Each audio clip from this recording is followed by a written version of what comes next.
Welcome to SVG-TV's news for Tuesday, October the 22nd, 2019. I am Bhavin Olver with the details. The nation's youth have been urged to explore their hidden talents and make the best of the education system.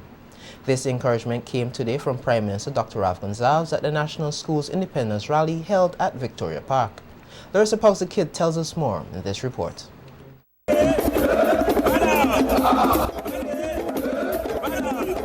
There were songs, dances and other cultural performances by students from across the country who were decked out in the national colours to celebrate the country's 40th independence anniversary at the school's Independence Rally held today at Victoria Park.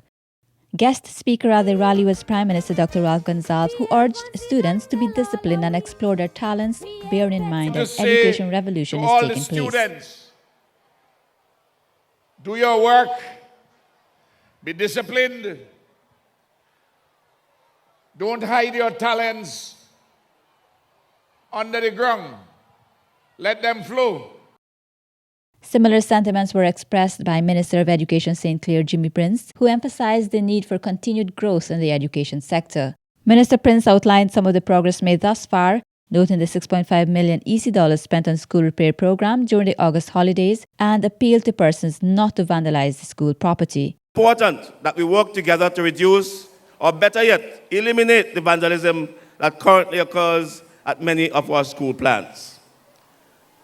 Once again, I appeal to the school leaders to ensure that the vandalism which exists at the level of the school will be eliminated.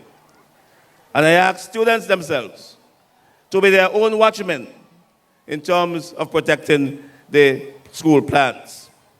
I urge principals, teachers and students and members of the various communities to be on the lookout for those who continue to willfully vandalize our schools so that they can be dealt with accordingly.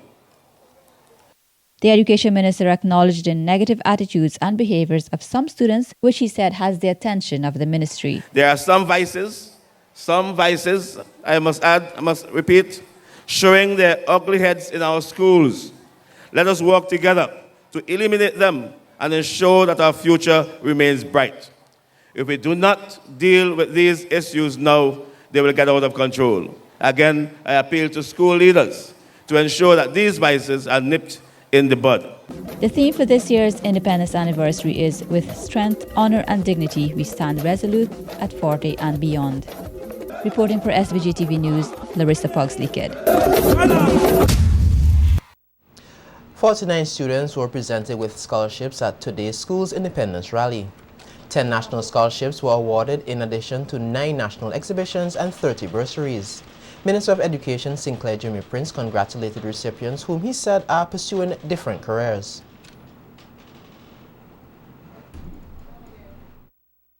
Recipients, 12 of whom sat the CAPE examination and 17 who obtained associate degrees. These bursaries are for 3 years with an annual value of $25,000, which is up from last year's $20,000. Of course, there used to be a time when we only gave scholarships to people who attended one particular section of the college. Now we have expanded the entire thing. It is heartening to note that Cabinet has decided that a bill will be presented to Parliament to ensure that annually the top 10 scholars will be awarded scholarships or exhibitions in the names of distinguished persons. Among these names are Robert Milton Cato, George Augustus McIntosh, Ebenezer Theodore Joshua, Dr. J.P. Eustace, Sir Vincent Ian Beach, Norma Keyser, Bertram Timmy Richards, Yvonne Francis Gibson, Alban Henry, and John Horn. The Prime Minister's award was given to Ayanna Ferguson. Ferguson received her award from Prime Minister Dr. Ralph Gonsalves, who said millions have been injected into the education of the nation's students. Hey, babe. Hey, babe.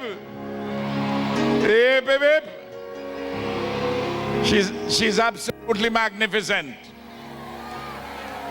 And this is her medal.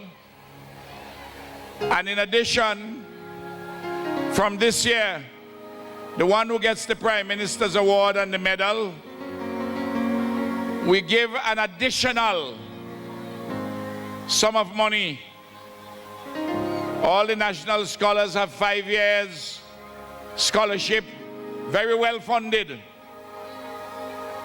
And she used to get the Prime Minister's Award. He used to get 10,000. From this year is 20,000, and the one who is second place gets 10. That's just for pocket change. God bless her. The Belair Government School copped this year's School Independence Cultural Wear in the primary school category. In second place was Barley Government School. There was a tie for third place shared by the Kingston Proprietary and Bible Methodist School. Here's a snippet of the winner in the primary category showcasing her cultural wear on stage at Victoria Park. Nisha Jack is wearing a stunning blue, gold and green gown representing the national colors of St. Vincent and the Grenadines. The gown beautifully accentuates her petite figure. Its beauty is further enhanced with a majestic bonnet and blue, yellow and green accessories. As she turns, the gown opens to reveal the national flower, the soufre tree. The Intermediate High School placed first in the secondary school category, followed by the St. Joseph's Convent and the Trimaka Ontario Secondary School in third place. The yellow-fitted body of this stunning dress represents the warm, bright, friendly spirit of the Vincentian people. The sleeves of the dress portray the multicolored Amazon parrot and the diverse talents of the Vincentian people. This tie-dyed material reflects the blue, green, and yellow blended colors of the wings of the bird. The long trail represents the tail feathers of the bird, which are a beautiful compilation of green and blue and yellow tips. It also reminds us of the great distances our ancestors traveled each day to and from farms to provide food for their families. On the front of the dress sits the national bird, Amazonia gildingi. It was hand-painted, showing the great craftsmanship of the Vincentian people.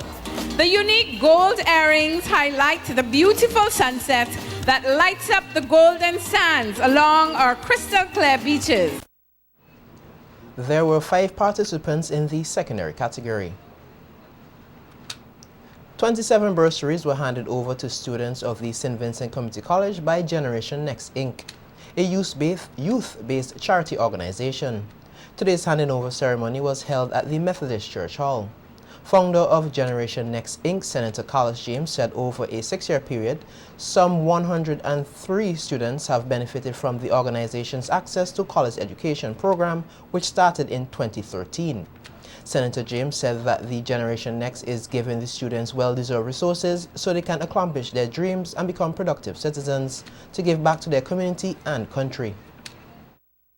When we started, a young lady in Pitted-Budell, another rural fishing village, who had attained 9 CXCs, but had several of her siblings who were also in school, and her parent could not afford to send her off to college.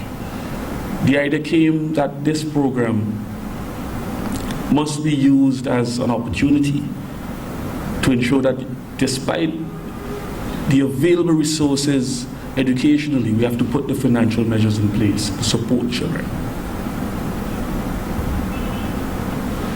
We have grown from, in the initial period of 6 students, to on average every year we do about 20-something bursaries. This year we're doing 27. And this year we would see at least 103 students who have benefited from the Access to College Education program.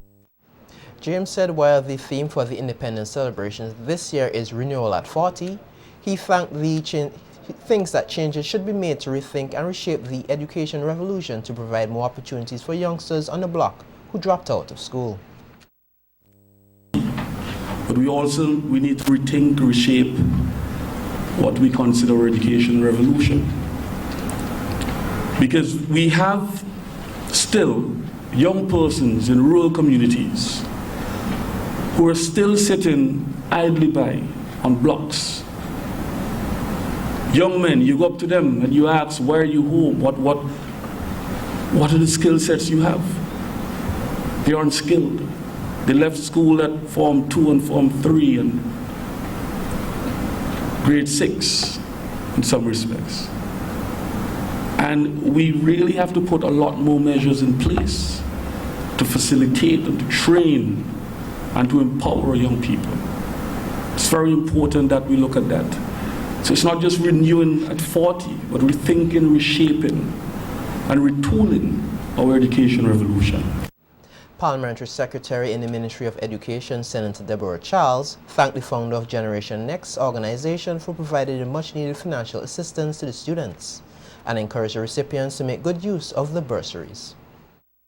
I listened to Martin Luther King some time ago, and he spoke about life and what life's meaning should be. And one of the things he said is that young persons determine their own destiny by their determination.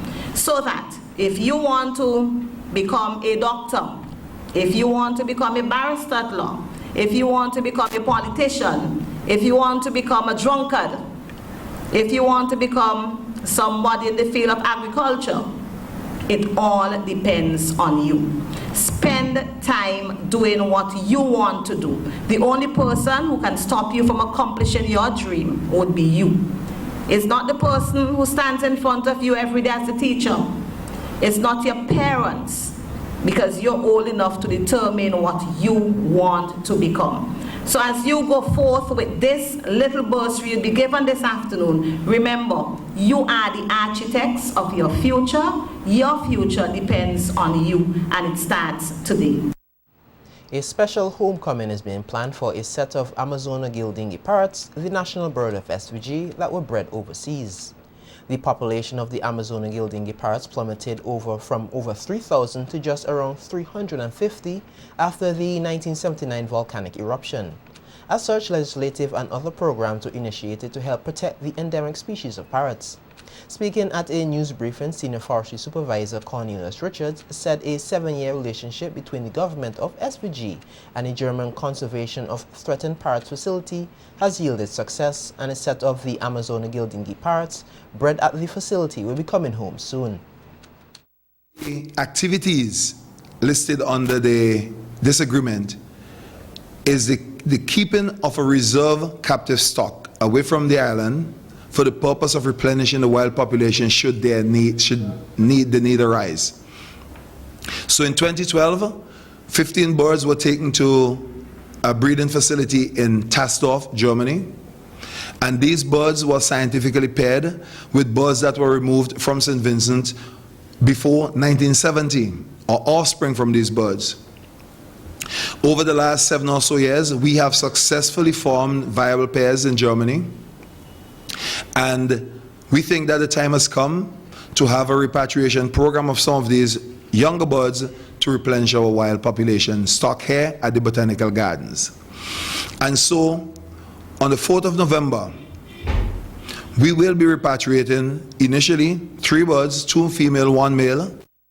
Richards highlighted some of the activities planned to welcome the young parrots to their home SVG. So between now and the 4th of November, we'll be rolling out an education campaign.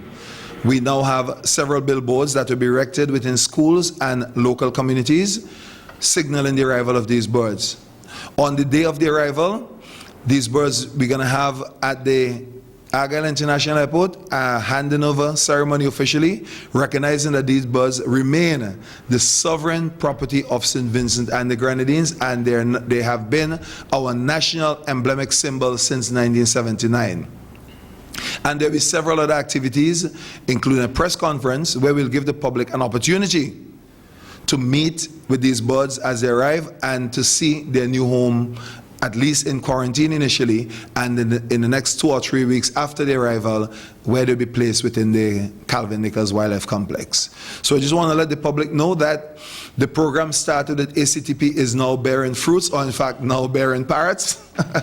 And we are at that stage where repatriation of well-conditioned animals have started.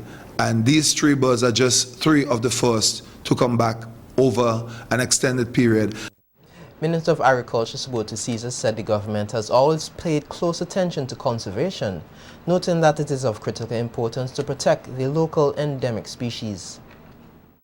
Witnessed in the last 5 years the protection of turtles here in St. Vincent and the Grenadines, because the science was saying that the turtles were endangered and they were in critical need of protection. And currently, we are doing a survey and an analysis to address the issue of the protection of the parrotfish. We have a duty of care to ensure that when the 5-year-olds in this country and the unborn, when they get to the age of 50, they must know what a Union Island gecko looks like. They must know what the Amazona gildingi is, and not only to see it on a picture, but they must be able to interact with it in real life. Vendors, farmers, and other persons who took part in the recently concluded Agri-Expo 2019 will be provided with another opportunity to learn from the experiences of those who have had success in the industry. This through an upcoming symposium to be hosted at the Ministry of Agriculture, Forestry and Fisheries. Speaking with SVG-TV News yesterday, Project Coordinator Cornelius Richards said the symposium will help to inspire the participants to put the necessary measures in place to move their products to the next level. The local consumers and the local manufacturers, they're all excited. We are now about to start the planning session for another event in November, a symposium for small businesses.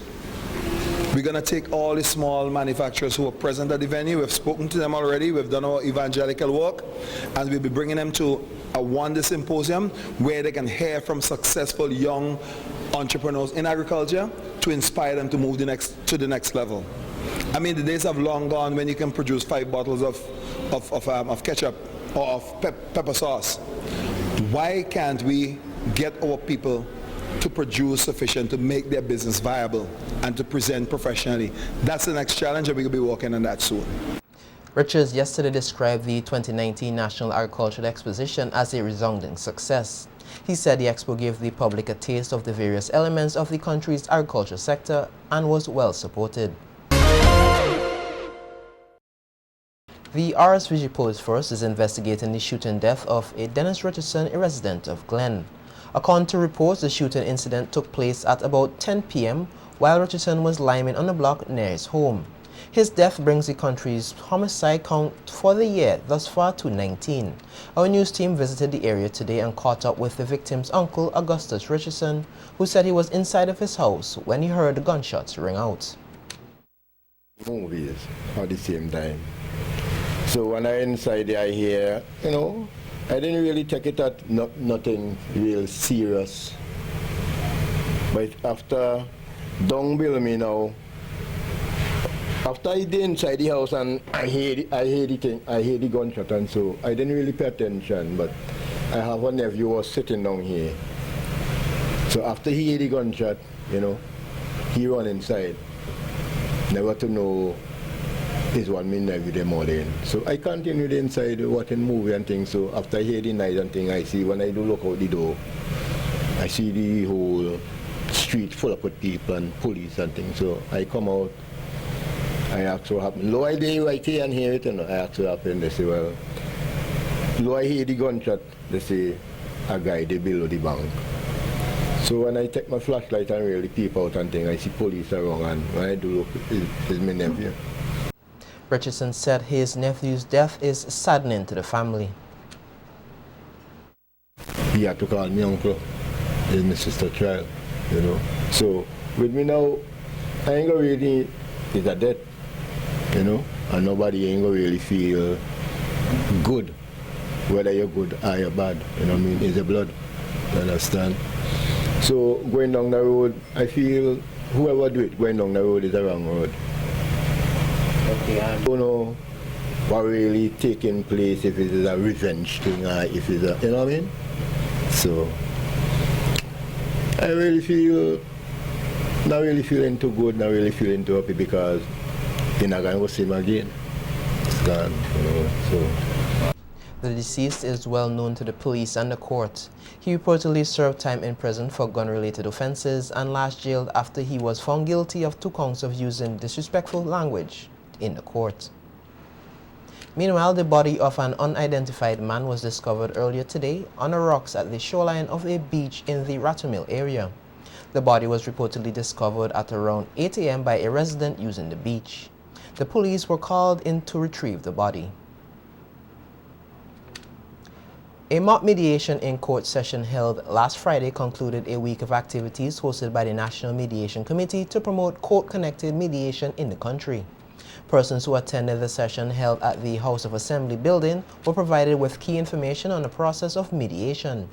Regional Mediation Coordinator Francis Compton conducted the mock mediation session and explained that justice is usually served to both parties through mediation. So you ought not to have a difficulty.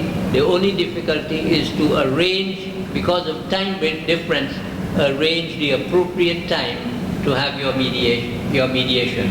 And as far as the OECS is concerned, and I've said it over and over, the mediator must be prepared, and the court is always prepared, to meet the parties to a dispute on their terms. Compton added that while the mediators are in control of mediation, lawyers still have a role to play. One of the things I like to talk about is that when there are 2 persons in dispute, each person go to a different lawyer and give those lawyers what they think or what they feel. And the lawyer will then put all this thing down in the way the lawyer understands it in order to build a case to do battle with another lawyer. Very often we find, and this is not to denigrate any lawyer, but very often the lawyer does his or her job to prepare the case. And very often when the 2 parties get together, you can see what the issue is, because they're the only 2 persons who know the truth, the whole truth, and nothing but the truth. When they're together, they know the circumstance of one another, and it's far better for us to look at what is of concern and interest to them. Chairperson of the National Mediation Committee, Justice Esco Henry, said when there is a dispute through mediation, there is a win-win situation, as dispute is resolved amicably. One of the main benefits is that it affords persons who are engaged in disputes to resolve their disputes in a manner which is totally confidential, because the persons who attend a court-connected mediation session are required to sign a confidentiality agreement, which means that nothing which is said during the mediation session can be repeated outside of that discussion. Mediation is a win-win situation because no one loses totally. Each person is required to give some ground, and at the same time they also benefit by having some of their interest granted by way of agreement with the other side. The National Mediation Committee embarked on the public awareness campaign in May 2019, conducted under the auspices of the Judicial Reform and Institutional Strengthening Project, which is managed by the Caribbean Court of Justice and funded by the Canadian government. The public awareness campaign is projected to run for an initial period of 12 months.